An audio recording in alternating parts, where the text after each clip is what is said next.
आज का टॉपिक है हमारा, आज के टॉपिक के अंदर हम लोग ये कर रहे हैं कि हम लोगों को किस तरीके से कंस्ट्रक्टर्स बनाने हैं या कंस्ट्रक्टर्स होते क्या हैं। अब नॉर्मली अगर हम लोग देखें, मैं क्या करता हूं, मैं आपको ना पहले एक प्रोग्राम यहाँ पे लिखता हूँ, वो आप लोगों के साथ शेयर करता हूँ, फिर हम लोग इसको रन करते हैं। इसी को मैं कन्वर्ट करता हूँ, मैं भी स्क्रीन शेयर करता हूँ आप लोगों के साथ।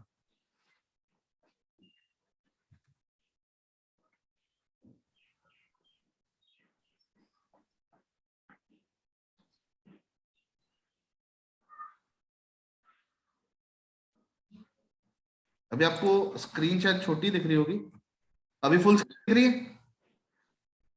Yes sir. ओके, चलो मैं यहाँ पे क्या करता हूँ, एक प्रोग्राम बनाता हूँ, #include iostream .h #include .h। यहाँ पे क्लास बना लेते हैं हम लोग, क्लास डिस्टेंस। मैं चेंज कर रहा हूँ क्लास को ताकि थोड़ा हमें कैलकुलेशन और वो सारा कुछ इजी हो जाए। अब मेरे को डिस्टेंस स्टोर करना है, तो डिस्टेंस के लिए मैं क्या करता हूँ, फीट और इंचेस ले लेता हूँ। तो मैं फीट और इंचेस में अपना डिस्टेंस स्टोर करना चाहता हूँ। यहाँ पे मैं इंटीजर टाइप का फीट ले लेता हूँ और फ्लोट टाइप का वेरिएबल ले लेता हूँ इंचेस। ठीक है, ये दो वेरिएबल मैं क्रिएट कर लेता हूँ। फिर यहाँ पे मैं पब्लिक सेक्शन में जाता हूँ। पब्लिक सेक्शन में जाने के बाद यहाँ पे मैं एक फंक्शन बनाता हूँ, void गेट डेटा। मैं इसका नाम गेट डेटा फिर इसीलिए रख रहा हूँ क्योंकि मेरे को इसमें वैल्यूज इनपुट करनी है। /n enter feeds in feet, फिर /n enter inches in inches. ठीक है, फिर यहाँ पे हम बनाते हैं void show data। यहाँ पे आ जाएगा cout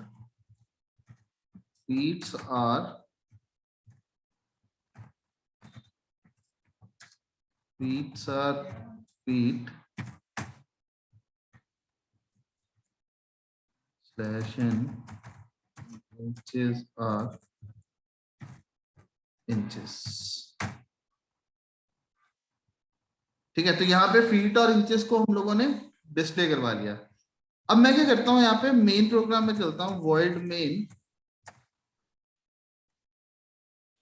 यहाँ पे पहले मैं कर लेता हूँ क्लियर स्क्रीन CLR SCR, और यहाँ पे अब डिस्टेंस क्लास का एक ऑब्जेक्ट बनाता हूँ D1 डिस्टेंस D1।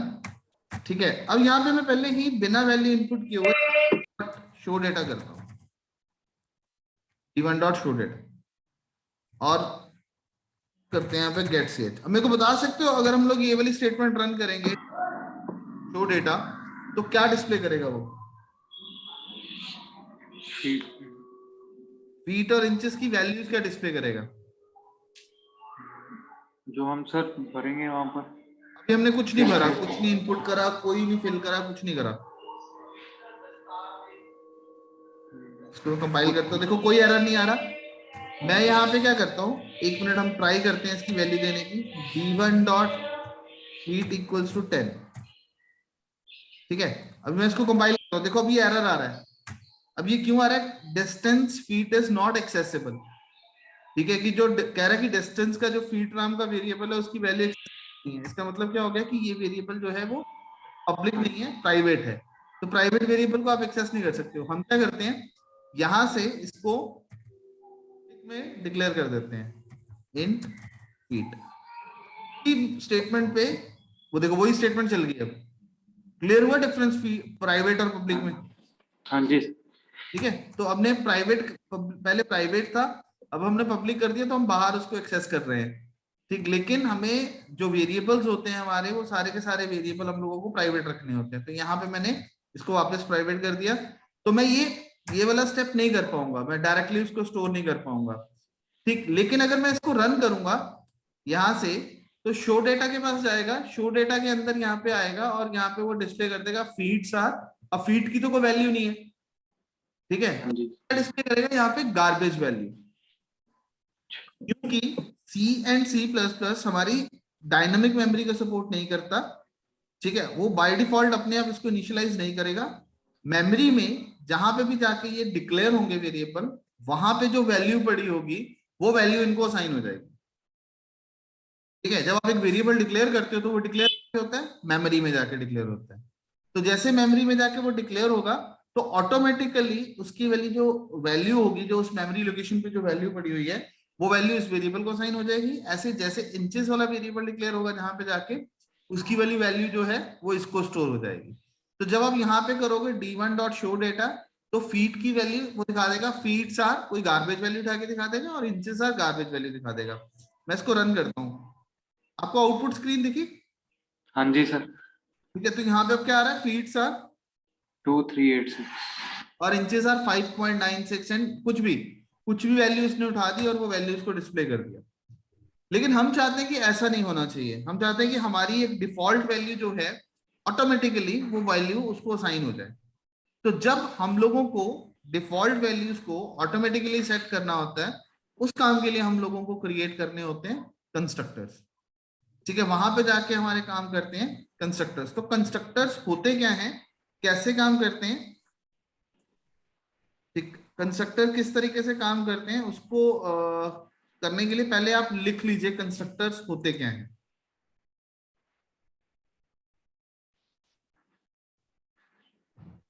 लिख लो, मैं आपको लिखवा देता हूं पहले।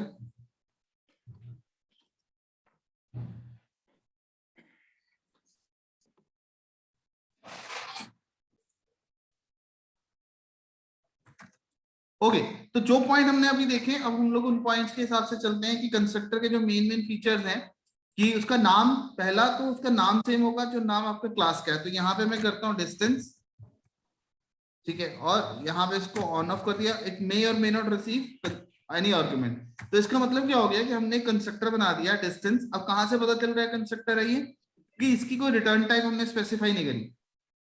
ठीक है, सिर्फ नाम है, और वो भी नाम किससे मैच कर रहा है, उसकी क्लास से। ठीक है, तो सेम नाम है उसका जो क्लास वाला नाम है। मैं इसको कंपाइल करता हूँ, कंपाइलर ने कोई एरर नहीं दिया, कोई ऑब्जेक्ट नहीं है, लेकिन हम कहते हैं कि हम इसके आगे वॉइड लगा देते हैं। तो अब कंपाइल करते हैं, अब देखो एरर देना शुरू कर दिया उसने क्या, constructor can not have a return type. ठीक है, कंस्ट्रक्टर की कोई रिटर्न टाइप नहीं होती। अब उसको कैसे पता चला कि ये कंस्ट्रक्टर है, क्योंकि उसने उसका नेम मैच कर लिया। ठीक है, तो आपको कंस्ट्रक्टर की कोई भी रिटर्न टाइप नहीं होनी चाहिए। तो ये है फंक्शन जैसा। अब यहाँ पे मैं क्या करता हूँ, यहाँ पे कर देता हूँ feet equals to 0, inches equals to 0.0। अब अगर हम लोग रन करते हैं अपने प्रोग्राम को, पहले उसने गार्बेज वैल्यू दिखाई थी, लेकिन अब मैं अगर इसको रन करूंगा तो यहाँ पे वो क्या दिखाएगा, फीट्स आर 0, इंचेस आर 0.0। मैं इसको रन करता हूँ फिर से एक बार, देखो अभी आ गया, फीट्स आर 0, इंचेस आर 0। ठीक है, अब जो वैल्यू आप इसके अंदर सेट कर दोगे, जो भी वैल्यू जो आपको चाहिए, यहाँ पे मैं कर देता हूँ फीट 10 आ जाए, इंचेस 9.8 आ जाए, 9.6 आ जाए। तो अब इसको रन करो, कंट्रोल F9। ठीक है, मतलब अब ये, अब देखो मैंने कॉल भी नहीं करा, कुछ नहीं करा, मैंने सिर्फ कंस्ट्रक्टर बनाया, ऑटोमेटिकली वो उसके साथ इंप्लीमेंट हो गया। ठीक है, ऑटोमेटिकली कॉल हो गया। अब मैं ये कैसे कैसे स्टेप्स में चल रहा हूं, यहां से मैं आपको डिक्लेयर करके क्रिएट करता हूं। मैं मैसेजेस की हेल्प के साथ इसको करने की कोशिश करता हूं। सी आउट /n डिक्लेयरिंग ऑब्जेक्ट। ठीक है, यहाँ पे हम चाहते हैं कि साथ साथ हमें मैसेज आता जाए कि अब यहाँ पे डिक्लेयर होना है ऑब्जेक्ट। ठीक है, और इसके बाद हम कर देते हैं C out /n object created. ये आपका ऑब्जेक्ट बन गया। यहाँ पे लगाता हूँ गेट ch। अब वो इन बिटवीन, अब यहां से इस स्टेटमेंट से लेके इस स्टेटमेंट के बीच में जो कुछ भी होगा, मतलब ये इसी में कंस्ट्रक्टर कॉल होगा। यहाँ पे जैसे ये वाली स्टेटमेंट रन होगी, वैसे ही कंट्रोल, जैसे ये होगा वैसे ही कंट्रोल कहां पे चला जाएगा, ऊपर यहाँ पे। ठीक है, मैं अब यहाँ पे करता हूँ C out /n I am in constructor ch।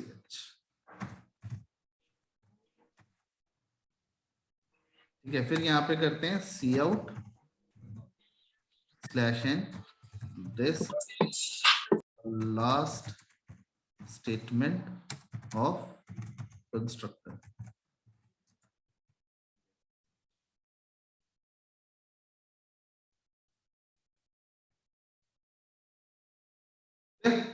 अब इसको रन करते हैं हम लोग।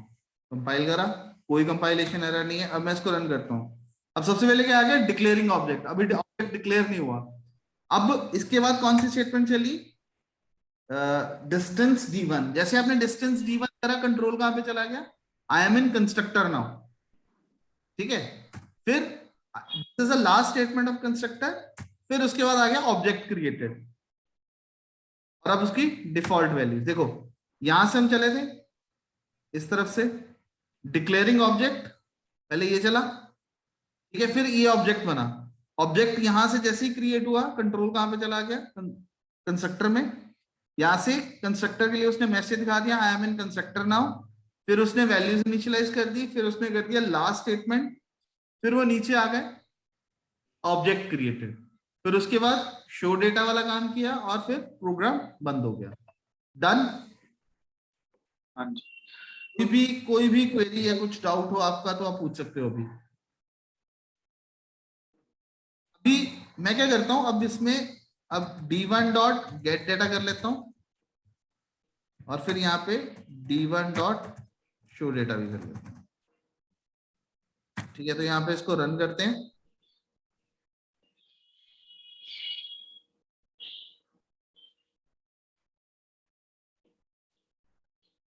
Declaring object constructor, this is the last statement of constructor, object created, feet और इंचेस की वैल्यू जो हमने कंस्ट्रक्टर के थ्रू सेट करी है वो आ गई।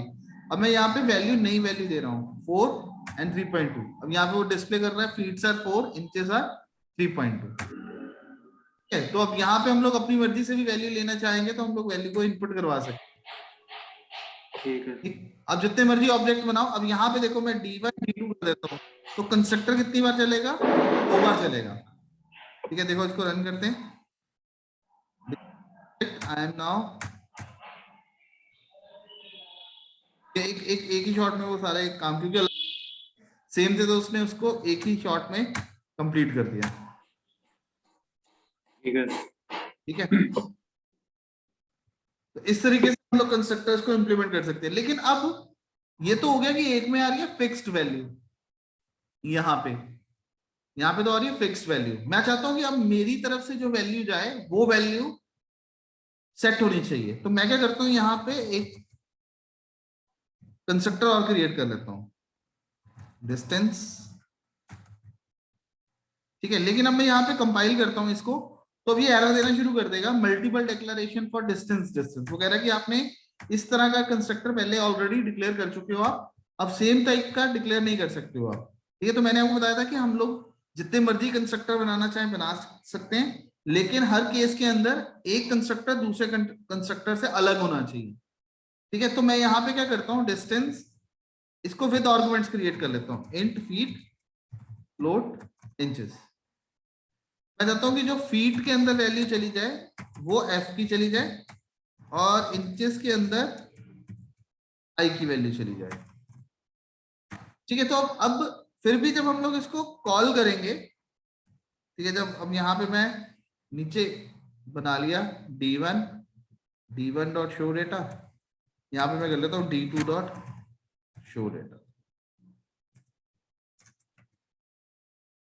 अभी मैं इसको रन करता हूँ, कंट्रोल F9।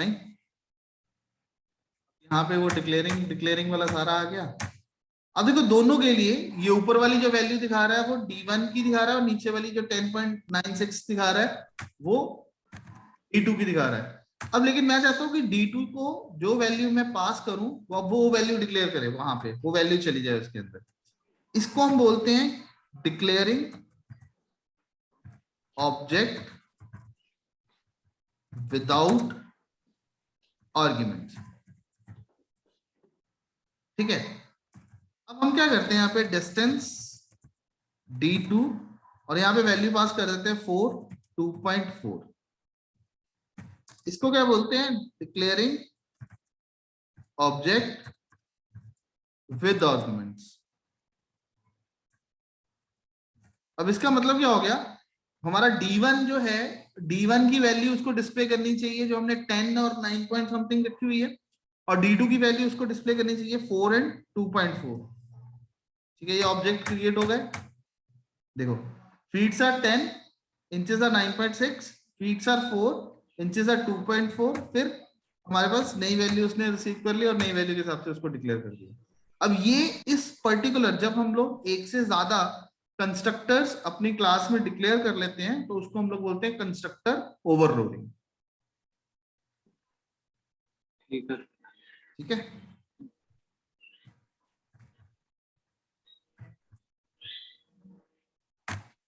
उसको बोलते हैं हम लोग कंस्ट्रक्टर ओवरलोडिंग। ओके, चलो आज के लिए हम लोग इतना ही कर रहे हैं, ये टॉपिक इतना कर लो। ठीक है, फिर नेक्स्ट टॉपिक करेंगे हम लोग, कल करते हैं। ठीक है। ठीक है, थैंक यू। आपको ये शेयर कर देता हूँ, ऐप पे शेयर करूंगा सारा कुछ। तो ठीक है। आपको वाला मिल गया था सारा कंटेंट। हाँ जी। चलो।